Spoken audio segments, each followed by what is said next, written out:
Hey guys, welcome back to another episode of Rennch. On today's show, we're going to be doing some massive modifications to the Blasphemy build's roll cage.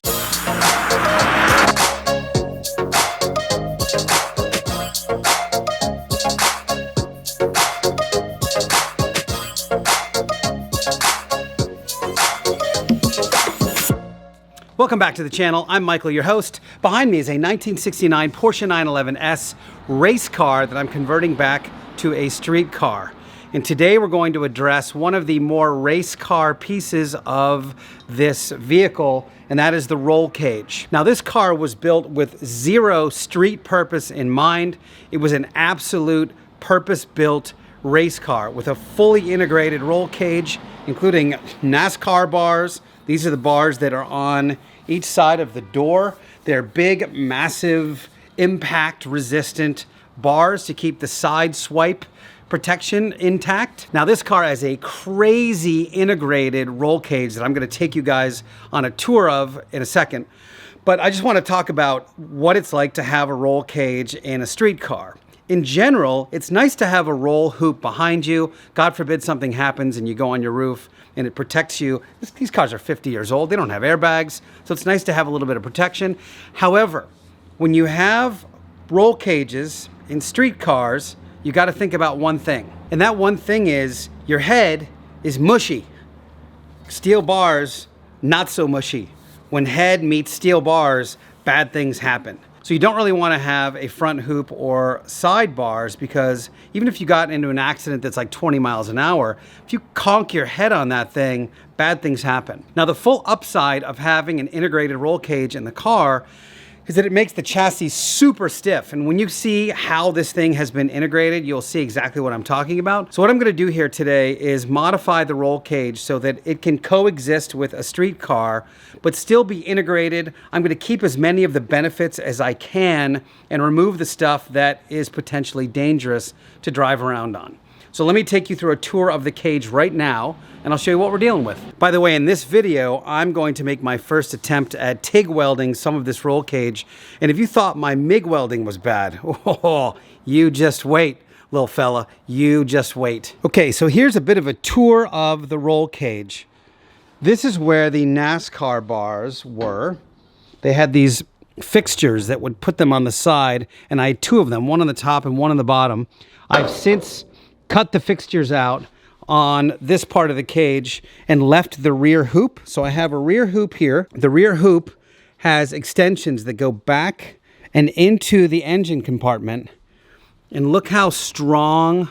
So this thing goes all the way through to the rear hoop. Then this crosses over for lateral stiffness. And then the shocks, the coilovers, are bolted to that. They had some crossovers here that came from the front, and they went all the way here to a set of front hoops. Now, the front hoop was way out here.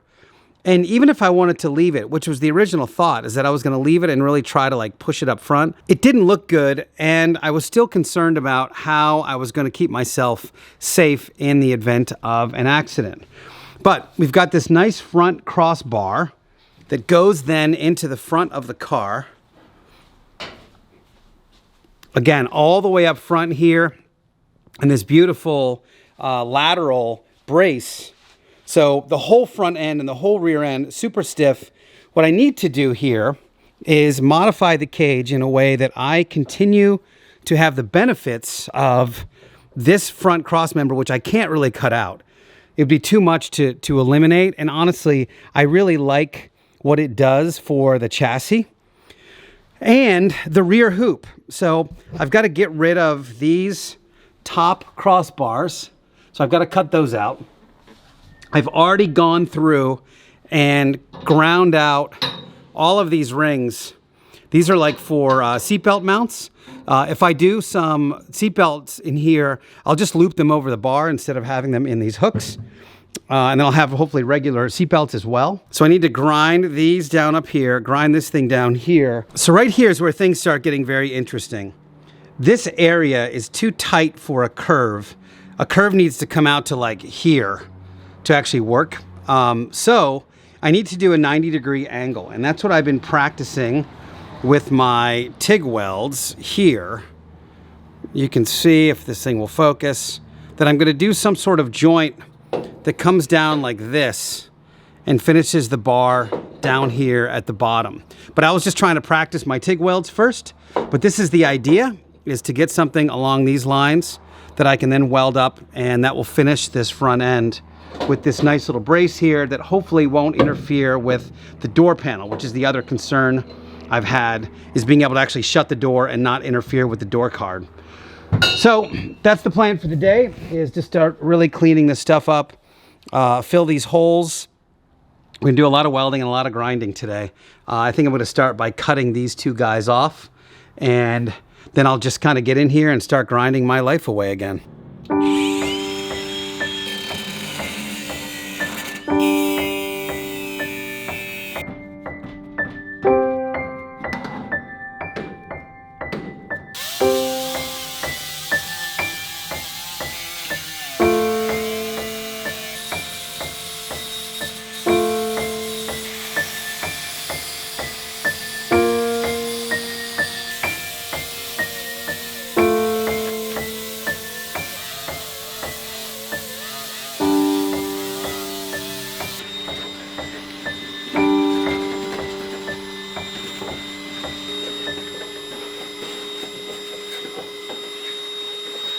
Okay, that was many hours of cutting and grinding and cleaning up.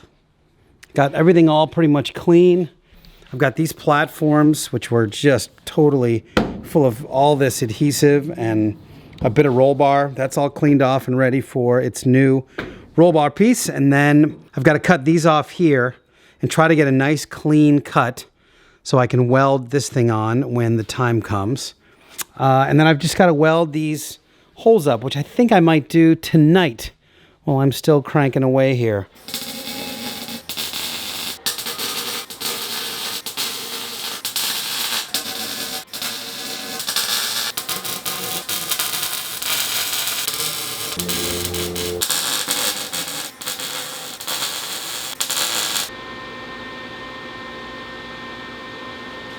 Cool.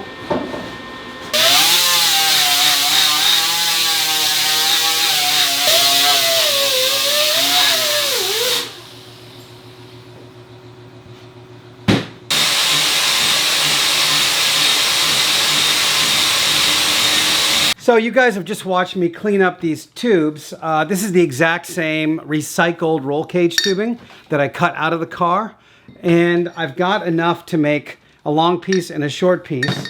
And the plan is to do these sort of 45-degree cuts so that they go together like that.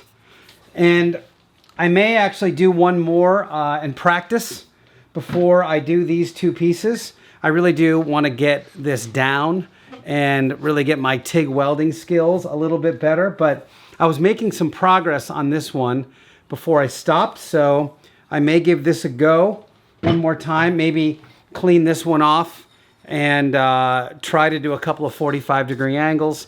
And if I can get it right, then I will move on to doing it this way. So I think that's going to be the next little plan here.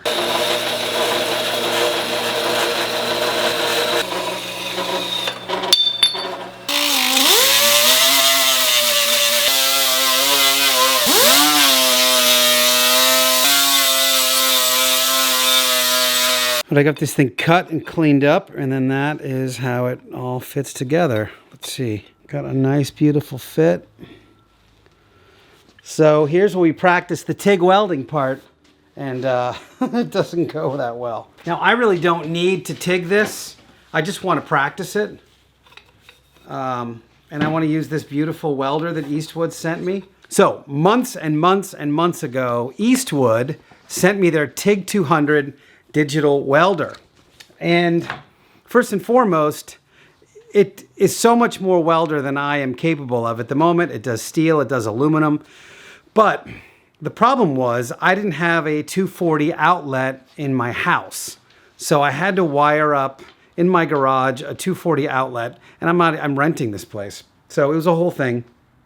Then once I started using it, I was so bad at it that I didn't want to do a video because I didn't want their equipment to look bad because I'm incapable of TIG welding. And TIG is very different than MIG. Whereas MIG welding, you put a ground strap on and then, you know, it feeds the wire, and then as soon as the wire touches the metal, it basically melts and you make a puddle. Well, TIG's different. TIG, you have this thing, which looks like an alien spaceship. You've got to keep this tungsten, like tungsten is right here, this little point right there. You've got to keep it millimeter close to the metal while you are feeding this in the puddle, which is your steel, your filler rod. So it's just this matter of like staying really close and then dipping and going. And I was just really bad at it. Still am, by the way. So I've got my piece positioned here. I've got a little MIG tack in there because I'm on these 45-degree angles and I want the thing to stay where it's supposed to stay. And I thought I would just give it a little practice go. And then if it works okay, then I will weld these elbow joints onto the regular pieces and we'll figure out how we're going to get it onto the car itself. Every video I watch on YouTube tells me to make sure the piece is super clean. So you wipe it down with acetone before you weld. And that's, you know, that's like you think it's clean, you know, when you're about to start working on it. And then you do this and you realize how filthy it is. You go, okay, all right, there's something to do that. And because it's me, I have to make sure that I don't leave this acetone soaked towel anywhere near where I'm going because I only set it on fire every single time I do it. So there's that. You guys have been there for that. All right, let's give this thing a go, guys. I had lunch with Mike Brewer, who's in town yesterday, and he said Ant, his former co-host on Wheeler Dealers, is just this brilliant TIG welder. So I want to see if I can convince him to come here and help me and we can record it. All right, let's give this thing a go, guys.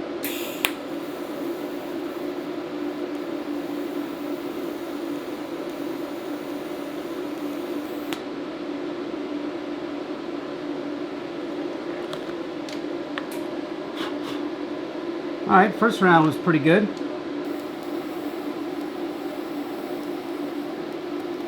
A little too, I went too fast that time. I gotta fix this.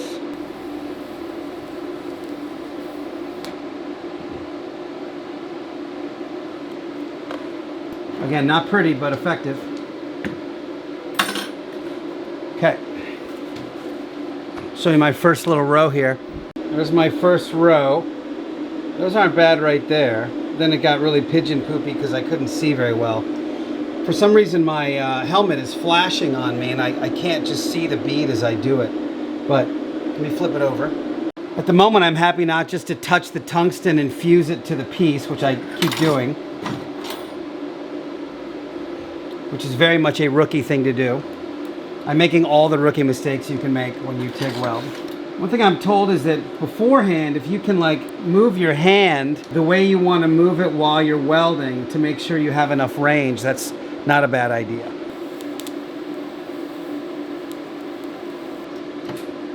Spoke too soon as I fused the tungsten to it, but that was pretty good. That was a good little row. I mean, they're kind of flat. They look all right. I'm not good at crotch yet. No gooch welding for me. This is where I really struggled before, which is the outside, like the edge here, did not go very well for me before.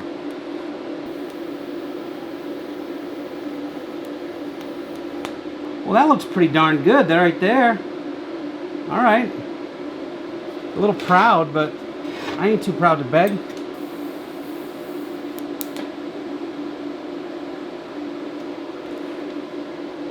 I mean, I don't hate that. I don't hate it. I still got more gooch to do here, though. Oh man, my tungsten's toast. I touched it a couple of times, and it is it's all rounded over. So I've got to regrind. I have a bunch of tungsten ready to go because I touched tungsten too much. Sounds dirtier than it is.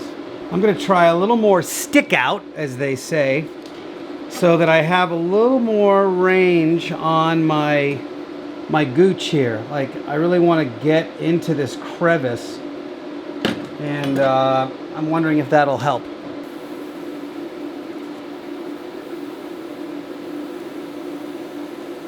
Damn helmet, come on. My helmet is flash, flash, flash, flash. I cannot see anything.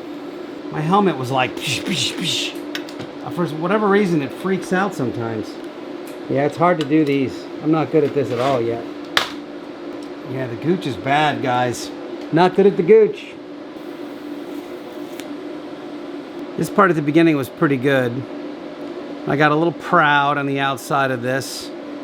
And then the gooch was terrible. Like just getting that inside there was really hard to do. Before I wrap it up for the night, I decided to give this thing a quick little grind. And that's what it looks like. Looks pretty good.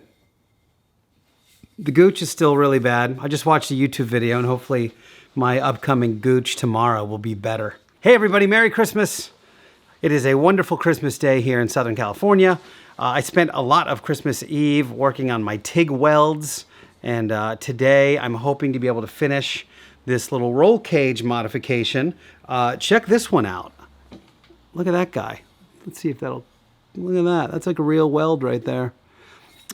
Still having a bit of a hard time kind of in the gooch, but what I'm realizing is if I mess it up, I can always go back and kind of flatten the welds out, which is pretty cool about TIG that you can't really do in MIG. So I'm going to cut all of these pieces.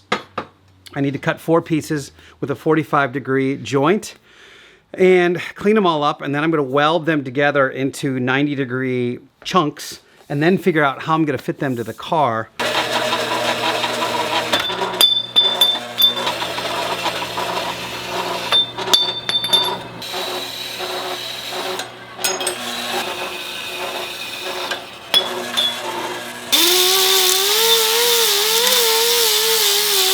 All right, it's a couple days later, and I'm all set up here in the garage on the bar, and I've got this piece tacked together with my MIG.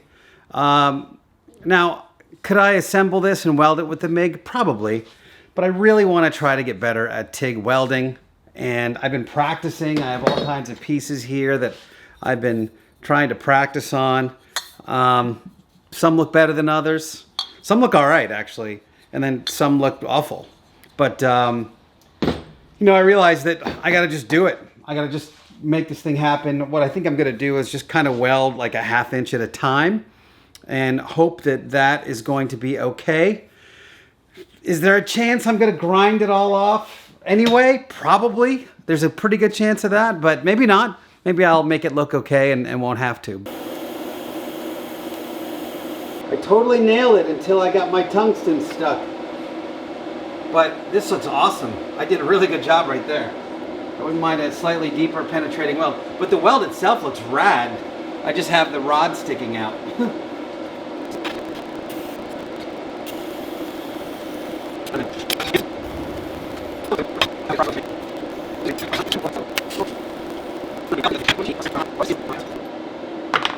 Stop touching my tungsten.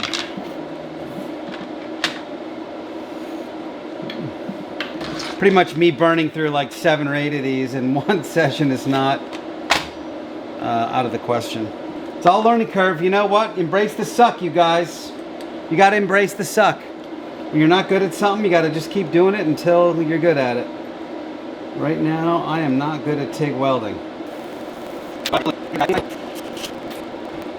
Yeah, still, I mean, that was terrible. It just wadded up and did bad things. I don't know what it is, man. I just can't seem to lay it down in this little crevice very well. Insert joke right there. What is that? Why is it sparking so much? Wow. You guys see how it freaked out? I don't know what that is, man. So there's definitely some contamination that happened somewhere. I don't know what it was or where it came from, but something happened in that last little set there that wasn't happy for this weld. Hold on, I'll show you in a second. Let me cool it down. All right, well, I had my moments. There's a few spots on this side that look pretty good. That's the close-up. It's okay. And then this side, I got the top pretty good. This side I had that weird little dip that happened, but then I had like a really nice little run right there. And then the underside just turned into a complete and utter wreck. Like, I don't know what happened in this underside section here, but the metal wasn't happy. It was really contaminated or something. And I don't know why, but this piece is together now. It will have a small date with the grinder, I think. I'm not gonna go nuts, but I'll probably knock off some of the stuff. A little bit. A few moments later. So hilariously, I ran out of argon gas. That's why it was giving me trouble and blowing holes through this thing. I have ground it down.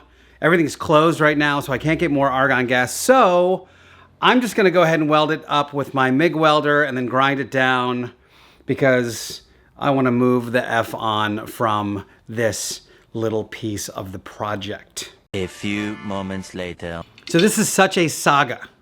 The second after the clip you just saw, I went over to my MIG welder because I was gonna weld up the roll cage pieces with my MIG and then grind everything down. My MIG welder also completely out of gas. It had a leak. I mean, really out, like out. I was like, son of a. So I refilled both of my argon and argon CO2, MIG and TIG tanks, TIG and MIG respectively. So now I have a functional TIG welder and a functional MIG welder. So I said, all right, I'm gonna go back to TIG because I gotta learn TIG. I've gotta be better at TIG because right now I'm not good at it. So I'm gonna keep pushing. I'm gonna keep rocking this because I've gotta get better. I do this for you. So I got a bunch of welding coupons, and that's a thing you can order that helps you learn how to weld. And I don't want to put too tight a bow on this or exaggerate in any way, but my TIG welds, absolute and utter dog shit. I mean, awful. And I just can't seem to get the hang of it. I don't know if, I mean, look at this chaos. I don't know if it's welding settings or technique. I've watched all the videos before. You're like, oh, you just need to, trust me, I've watched all the videos. I've done all the things. What I hope is that I jump on somebody else's welder at some point and it's all dialed in the way it's supposed to be. And I go, oh, okay, this is how it's supposed to go. So I don't even know enough about TIG to be able to dial in the settings to know how to get the right welds. And so I'm off TIG. I'm taking the L. I'm taking the L on TIG. I am bowing in its general direction, and those people that do that welding porn with TIG are awesome. I'm not one of them. I'm gonna go back to MIG for this. To be fair, this is pretty much cosmetic anyway. I'm not that concerned about it. It just needs to connect. So I'm gonna MIG these up. I'm gonna grind them down. Then I'm going to fit them onto the car, and I'm gonna MIG them onto the car, and I'm gonna grind those down, and we're gonna be done with this particular section of the project. A few moments later. No joke. Now I'm prepared for this, but these things do not want to be welded up. I will tell you that right now. They're putting every possible roadblock. Thankfully, I have another roll of MIG wire, but I got to replace that now before I do anything.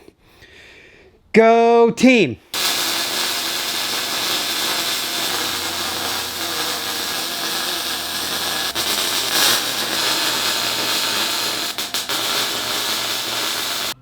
All right, we have here two lovely welded ground pieces.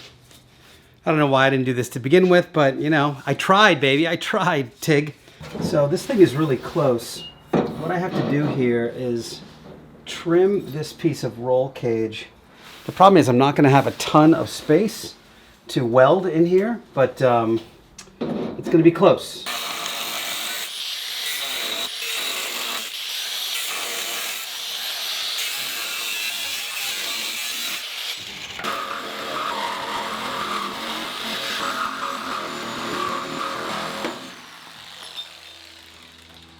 All right, next plan is to mark this bad boy and cut this down.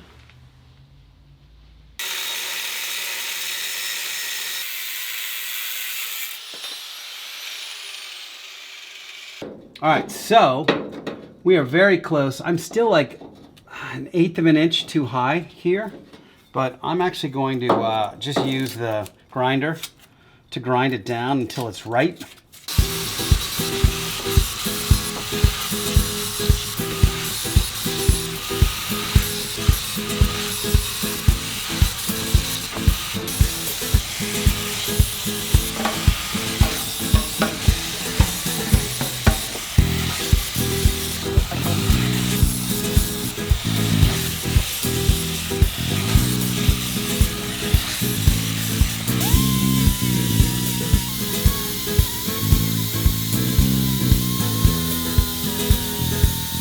Look at you. You are freaking perfect. Okay. Wow, yeah, good. I am stoked about that. Let's tack your sucker in.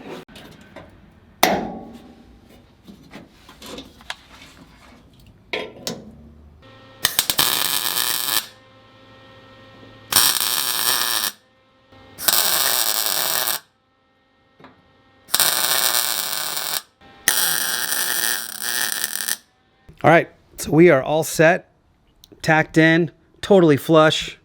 Door has no problem closing, and it looks just awesome. If I could get all the way to the end. But look how cool it looks from back here. It's just a really cool looking feature of the interior. This thing looks so unfinished this way, and now that I've gotten this one in, it just looks so much more finished.